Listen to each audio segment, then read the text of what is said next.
Life, it comes at us like a train with all its ups and downs, its pains and its joys. How do we deal with it? How do we process it? How do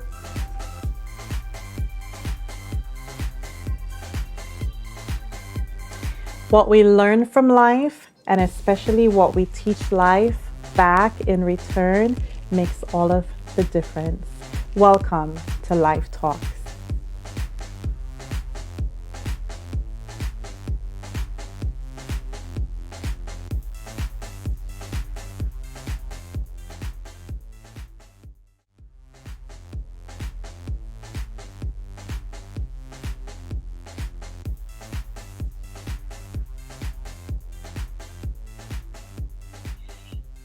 Welcome to another episode of Life Talks. I am extremely happy and thrilled to have my next special guest. He is not only one of the most amazing professors at Andrews Theological Seminary, but he's also a very, very dear friend of mine. I consider him family, a father figure, but he's also a brilliant, brilliant mind. And with the series of dealing and coping through COVID-19, I wanted him to come on to talk with us about a very, very important phase that we're all going through. Dr. David Sedlacek has a doctorate in social work. He's also a licensed master social worker, a certified family life educator, and a professor at the Theological Seminary at Andrews University, where I attend. He's a professor of family ministry and discipleship and the director of the MA in Youth and Young Adult Ministry.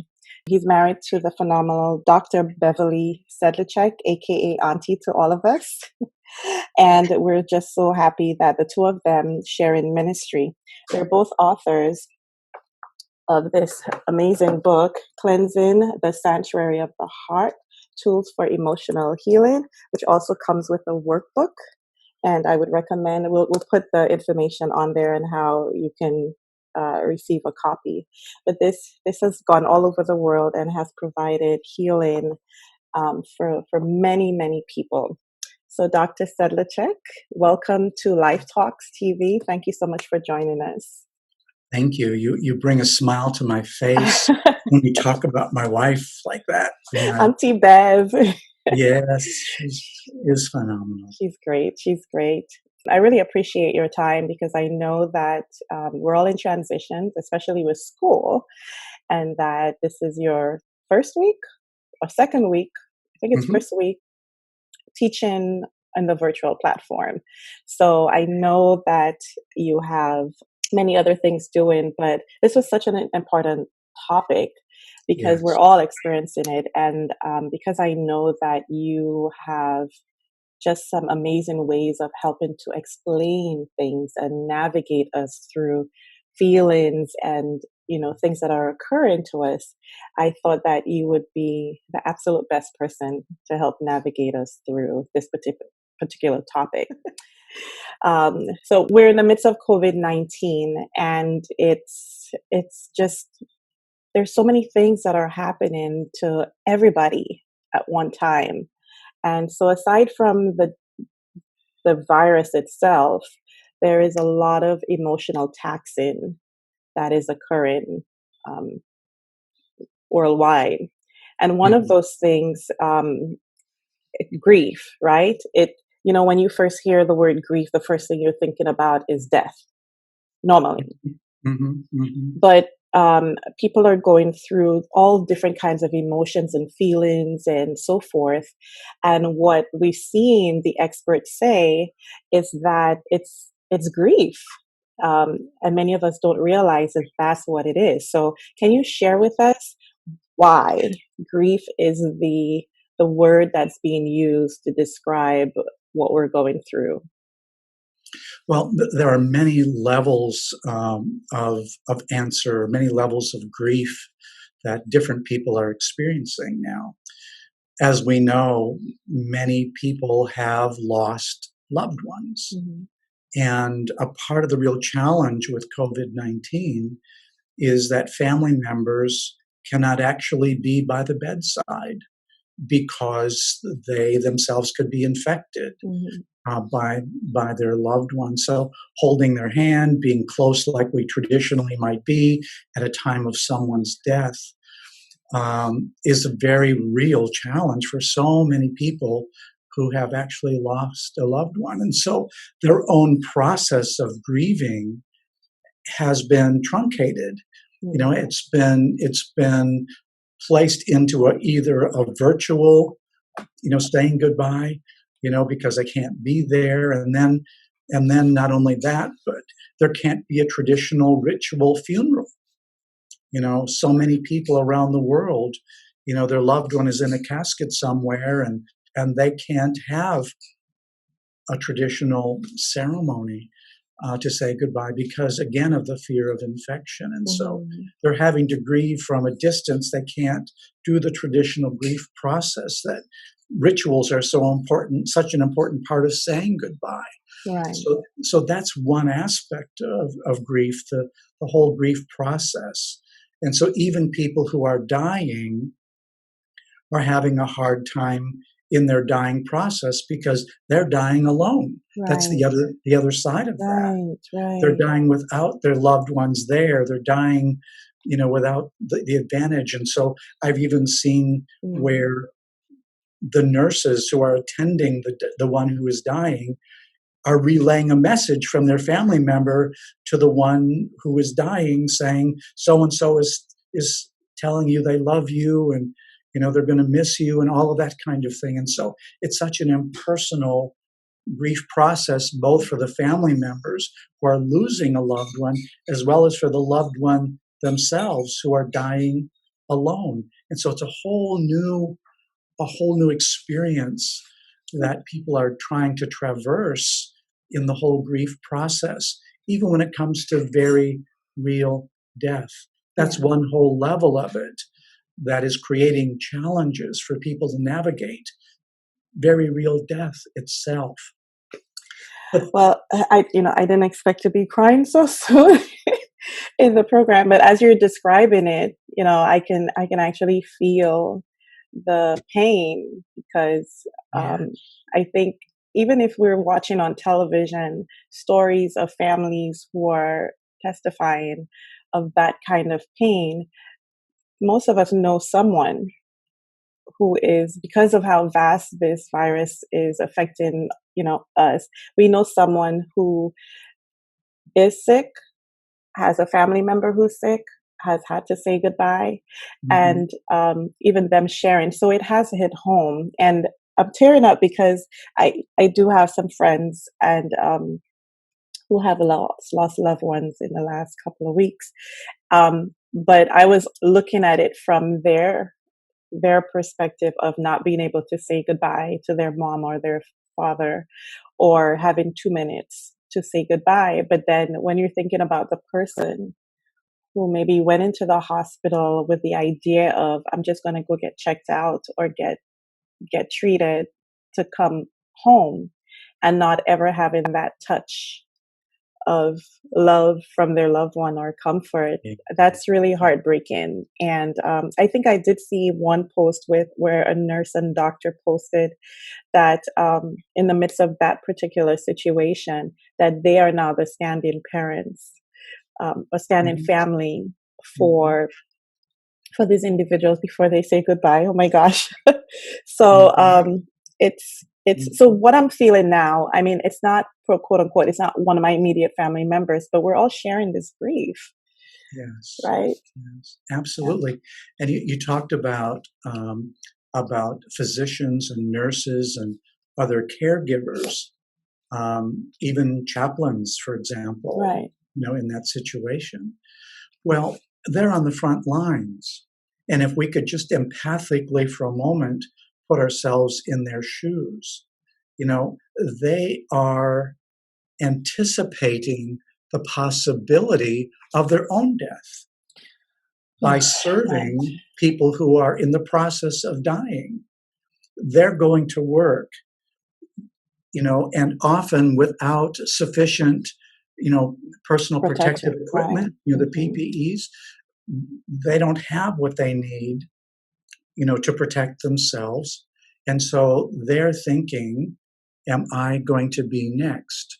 Or even if they do have the PPEs, they're still putting their own lives at risk because it's so much around them all the time in the hospitals in which they're serving. And so they're thinking about or anticipating the possibility of their own risk, their own death. What is that going to mean for my family? Mm-hmm. Many of them can't go back home, even after long hours on the job. They're having to be in a hotel room or somewhere else, not with their own families.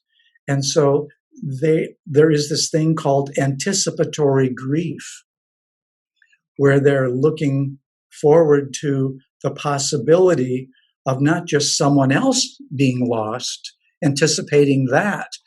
For example, normally, if your parent is in their 90s, that they're going to die one day soon. Mm-hmm. And so you're preparing yourself internally for that. You're kind of grieving their loss in advance.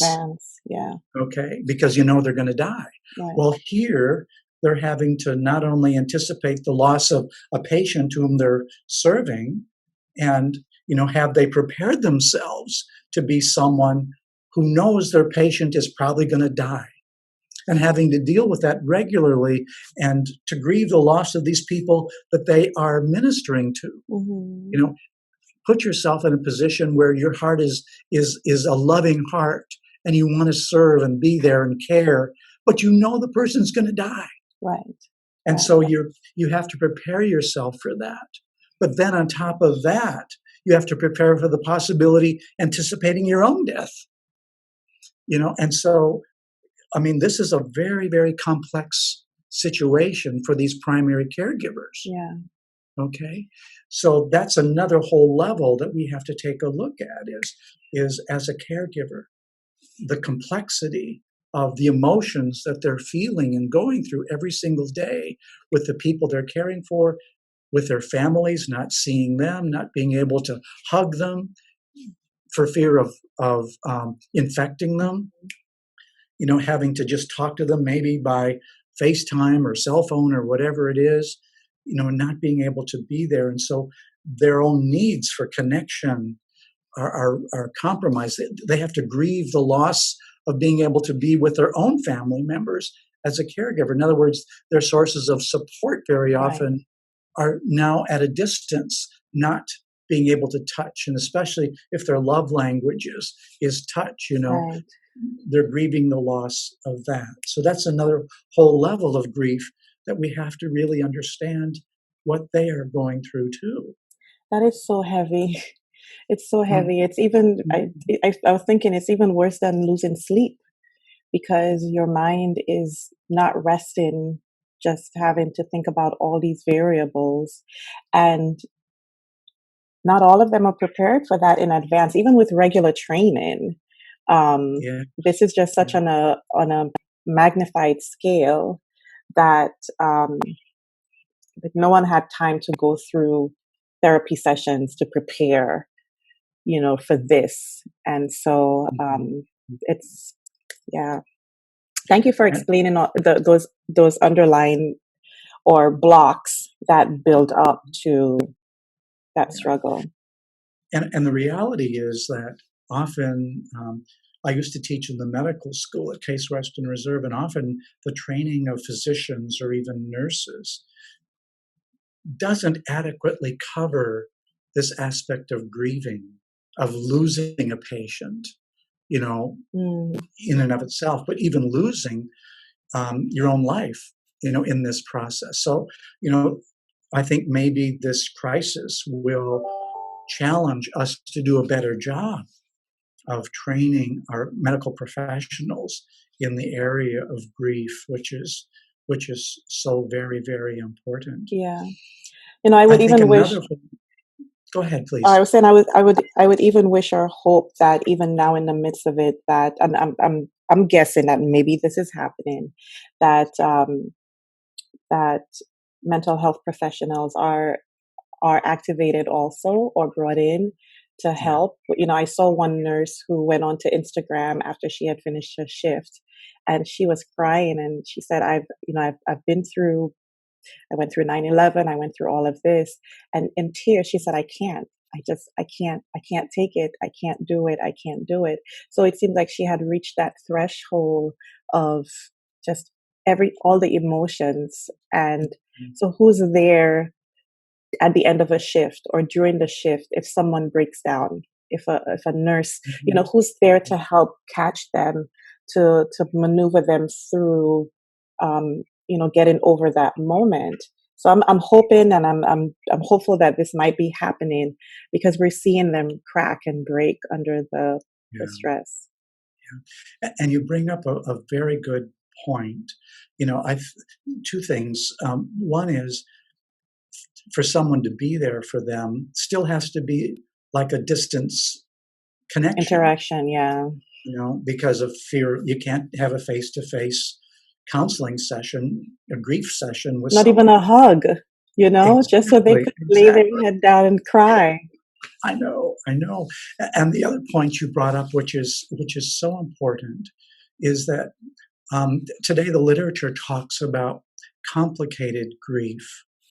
And complicated or complex grief happens when people have had other traumatic experiences or losses in their lives in the past that maybe they have not processed yet. Okay. And so there are many people, and I'm sure you can personally attest to this, that have lost a whole lot of people. Multiple people in succession. And how do you grieve many, many losses? And now here there's this great big national tragedy that's occurring. How do you deal with that? Or you mentioned 9/11, this nurse had experienced, which was another major national trauma or tragedy. And so if a person has not worked through those feelings, of that loss, that trauma, and again, trauma has a lot to do with loss, and we have to grieve those losses of our sense of security, our sense of national safety. And if we haven't come to terms with that, and another thing comes, there's this thing called implicit memory. And implicit memory occurs when our brain has registered this major trauma, and it's there. And the memories of that, if it's not been processed, if we've not grieved it, if we've not gone through resolving it, what happens is that when something new occurs that's of a traumatic nature that feels like that very same trauma from the past, that memory of it, that implicit memory, is brought from the past computer memory banks into the present, begin relating to the present as if it was the same thing as the past. So your body's responded in the same way. Exactly. Exactly. And so people start thinking about that past loss, that past trauma that hasn't been healed. They bring it into the present. And so the present trauma then builds on top of the past trauma. And so it gets much more complicated. And then if there are other even minor traumas or losses that have occurred in the present, they too are built upon that past trauma, all brought into the present. And the person feels totally overwhelmed by what's going on. It's almost like you're on a beach and the sea gets rough, and you're at a place where the waves are just crashing and crashing. You can manage one wave, you can manage one big wave, but if they're coming so fast, eventually you lose your breath and you feel like you're drowning. So it feels like it, even as you're talking, that's what it feels like. That's a very, very good description of it, Latoya, that people just are feeling overwhelmed. And we're seeing so much of that today. People feeling overwhelmed. And so, but there are other kinds of losses as well that COVID-19 is taking us to. And you mentioned, loss of a job, which takes us to, loss of security, because a Right. lot of us feel secure because we can pay our bills, we can go to work, we have a normalcy, a predictability to our lives. And now, for so many people, that's taken away. It's like, what do I do now? Yeah. And with no And time to prepare for it. It's like exactly. one day, literally within hours, it's gone. Hmm. That's right. And so the lack of predictability takes us to a place of real anxiety in so many people's lives. And that anxiety, a part of dealing with that anxiety, that uncertainty is figuring, well, where's my anchor? Where's my safe? Where's my safety today? And a lot of people, if they've not dealt with grief, they are left with not knowing that, they don't have an anchor or a safe place to anchor themselves in. And so they're left with unresolved grief. They're Hmm. left with all of these losses that they don't know what to do with. What am Hmm. I going to do? And so, and again, we're talking about loss of safety, and the implications of not resolving those losses we're seeing in so many other unrelated ways. For example, the rates of domestic violence are going up. The rates of depression are going up. The rates of suicide are going Yes. up. Yes. All of those unintended consequences are happening because people do not have healthy ways of processing the losses and the other traumas that they've experienced as a result of COVID-19. So it sounds to me like when you say the anchor, like grounded, and we behave in ways. Again, I don't know why I keep going back to the whole ocean, but Mhm, someone who's drowning and mhm, can't find a footing under them would pull somebody down with them in fear because there's nothing to hold on to, and so they become more of a danger to the person who may try to help because they can't stabilize themselves. mhm, mhm, And so we have to be careful in how we're responding, how our emotions are responding, the behaviors, what we're saying, and how we treat each other in the midst of that fear, mhm. right? Yeah, that's absolutely right. And one more level I wanted to just bring in that I think is really, really important, and that is that if um, a caregiver, family members, anyone going through this has experienced childhood trauma and have never found healing in that childhood Hmm. trauma, um, all of that is going to be brought into the present as well. Wow. All of those issues are going to be layering onto the present trauma, and that need to grieve for them is going to be even greater. It's going to be more difficult for them to process the present losses that they've experienced. They're going to be much more fragile in their ability, if they at all, have hearts that are open, to and they've not hardened and just kind of Hmm. tuned everyone out, and so their need is going to be also greater. Their ability to hold on to themselves is going to be more tenuous during this time. And I'm sure you're talking about the adverse childhood experiences and Yes, those studies that have talked about how those childhood traumas set us up for all of these reactions as adults. So exactly. thank you for mentioning that.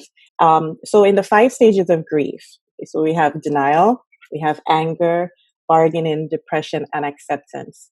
Where do you think we are now? Well, I think people are in very, very different places Okay. with that. And a part of what I want to do is normalize the process, because I mean, more and more the research today is showing that it's not as simple as just 5 stages and where are you in those 5 stages. Okay. Okay. People are in very, very different places, and can we so switch back? We can switch back and forth, right? Between those. absolutely, Okay. So absolutely, that's it's not normal as too. simple as kind of working through stage one, Okay. 2, 3, 4, 5, and so and so a part of what I want to do is say, you know what, if you're angry about what's going on, that's okay. Mm-hmm.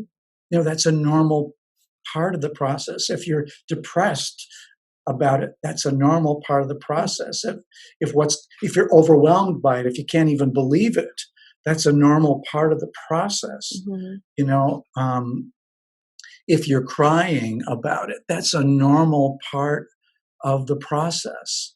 And to just allow people to be where they are in the journey, and to walk with them along the journey, Mm-hmm. is the healthiest place that they can be. To let them grieve, Right. to try and be a safe person, to wrap your arms around someone if you can, Right. Right. um, is important, for you to let yourself be. Again, social distancing, or I don't even like that term. I like to Yeah. use It's the now term physical physical distancing distancing. instead Yes. of social distancing. Yeah. But is really, really important where it's safe to do so. So we have to be creative in finding ways to walk with people on this journey of grief. And so I would suggest that many of us are still in denial. I mean, there are people who are still minimizing that this is happening, Right.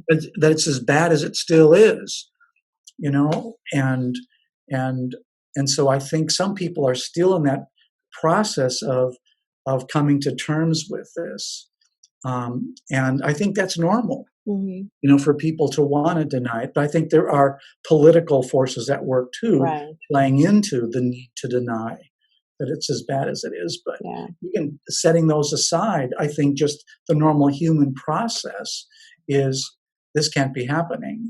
My whole world is turned upside down. How can I get back to life the way it was? Right. And I think a part of the grief process today is coming to terms with the possibility that there's not going to be a return to life the way it was. Right. Just like, for example, after 9/11, this world was changed. Right. We were changed. And 9/11 happened in this country. This pandemic is occurring around the world. Right. And so life is not going to be for any of us the way it was. And so how can we come to terms with a new normal? Mm-hmm. And for us, not even knowing what that new normal is going to look like yet, that's still Right. in the An future. unknown. Yeah. That's So an it unknown. so it even sounds like, even the aside from the deaths, right? One of the greatest losses we have is literally the rest of 2020. And Mhm. however we planned it was supposed to pan out, um, where everything else falls within that.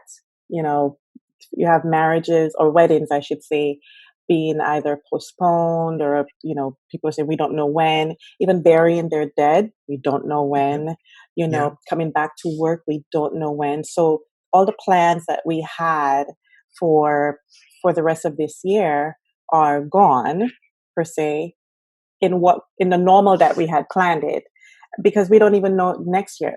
I interviewed one of an infectious disease doctors, and I asked about the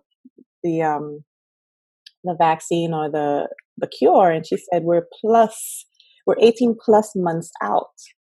So accepting what I hear you saying is the sooner we can accept the new normal and try to find a healthy way to exist within it, maybe the better we will begin with adjusting, because we're in this for the long haul. This is not going to end in 2 weeks.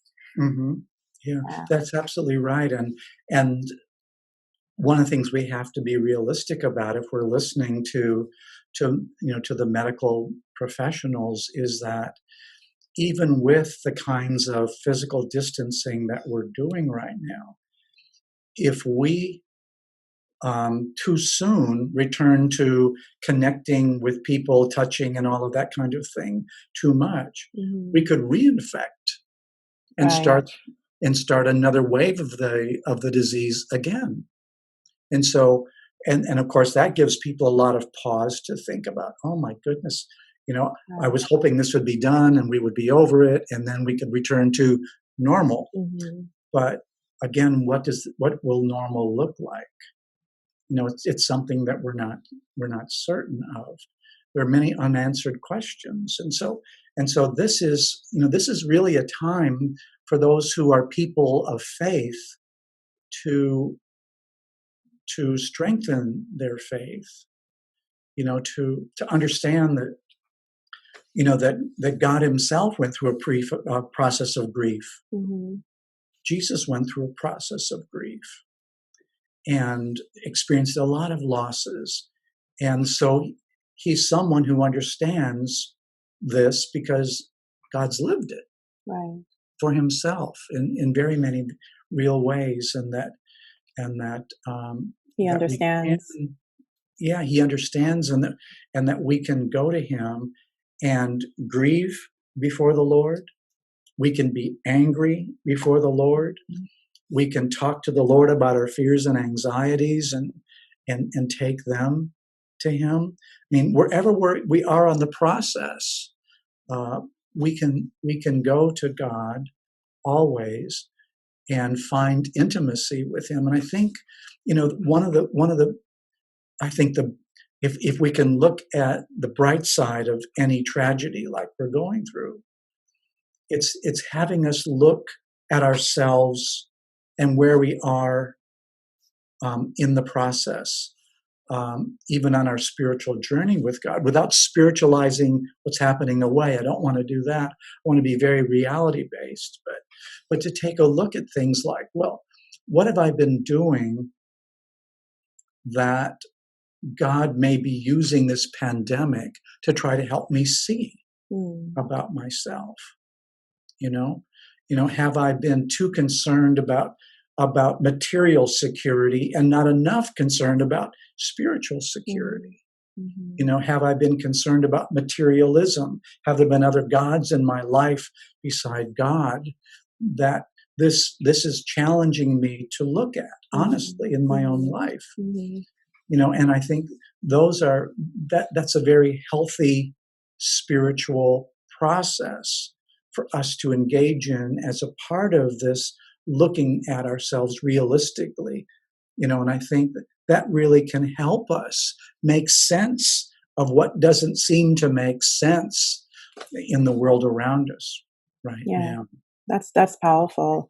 And even attaching to that with us, with humans being the conduits of God's hands and thoughts and so forth, how would you guide someone to still connect with someone else, to even be a source of support during that process?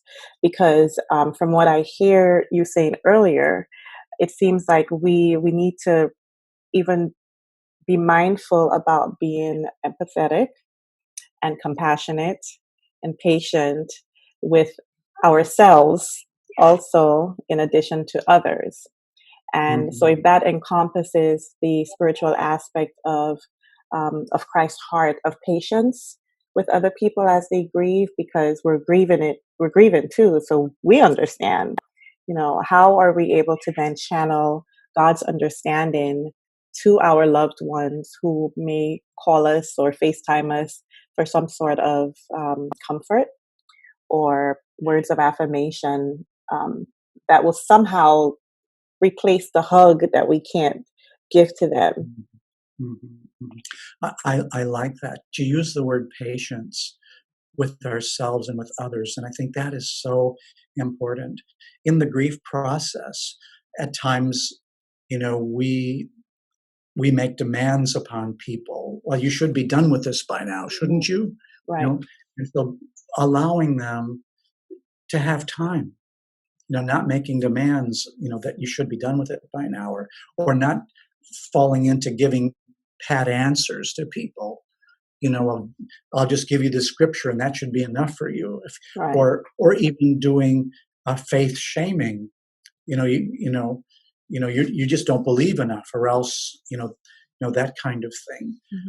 Those are all inappropriate things that we should not be doing at this point, but rather making an intentional effort to reach out and to connect with people in whatever ways we can.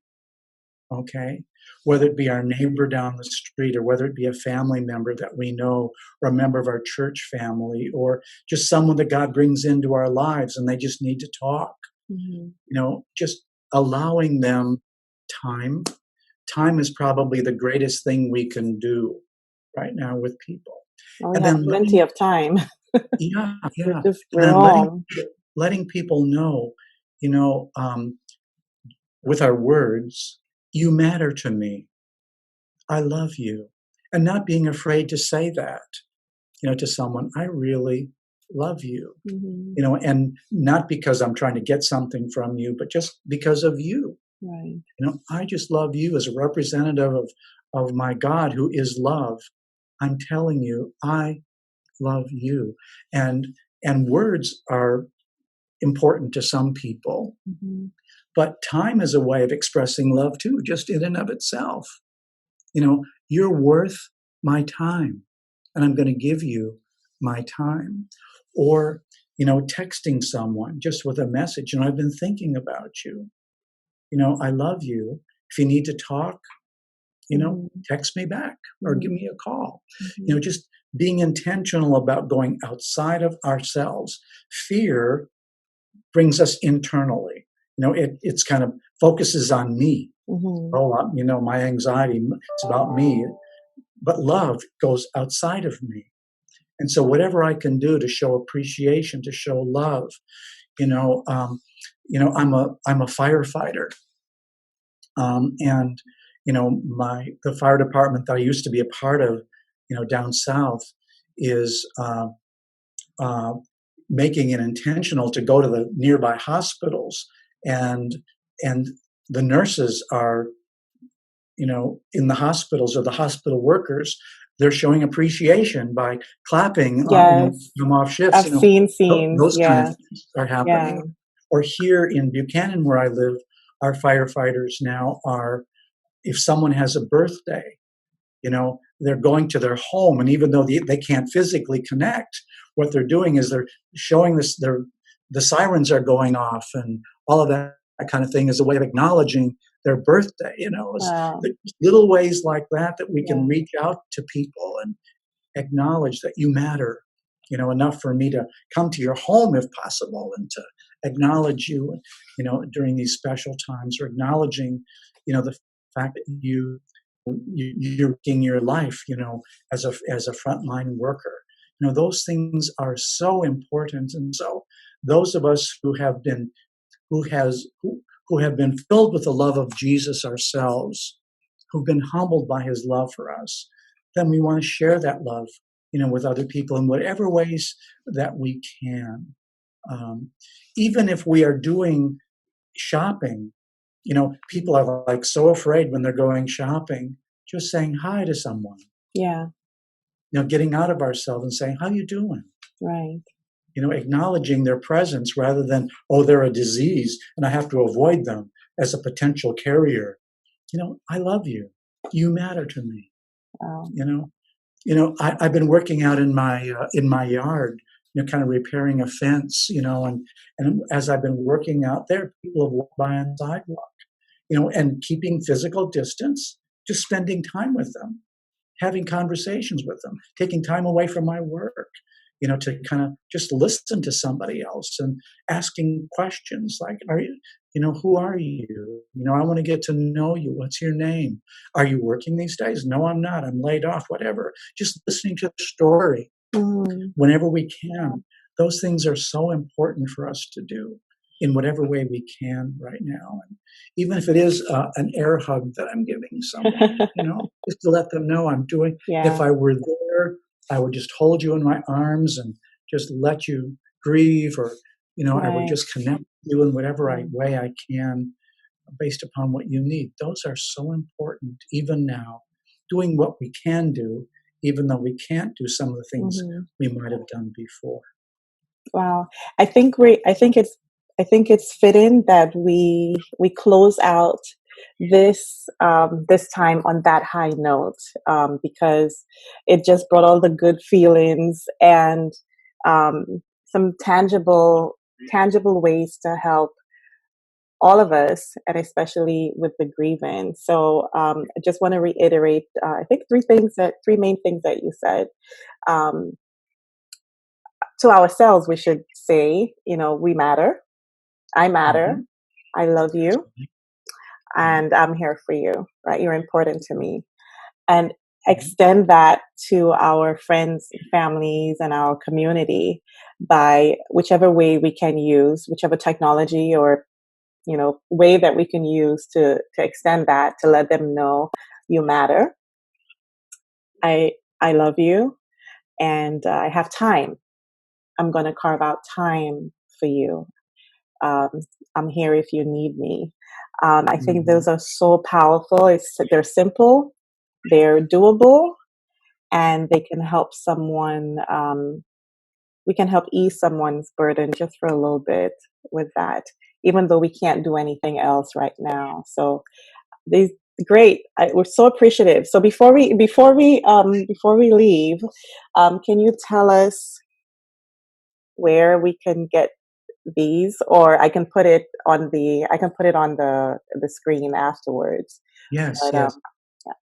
So you can order those from our website, which is www.intohisrest.org, or they're also on Amazon.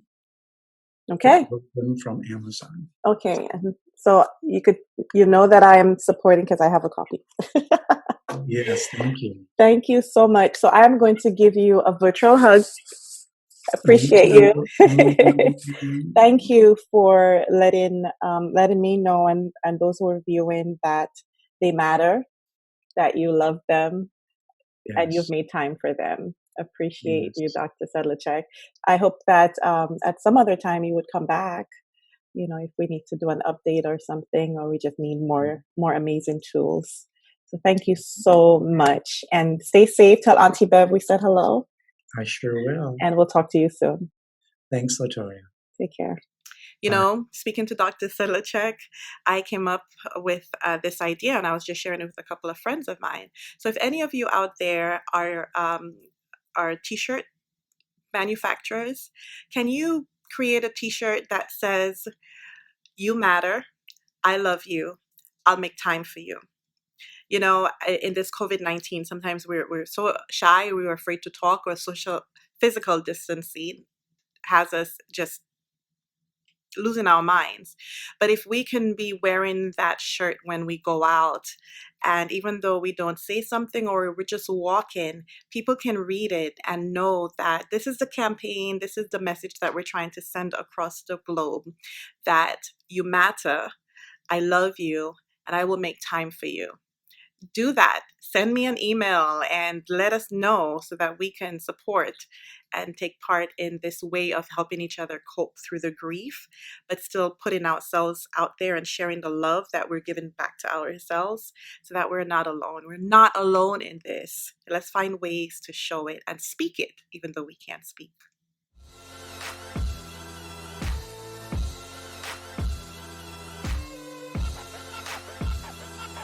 Thank you for joining us on another episode of Life Talks.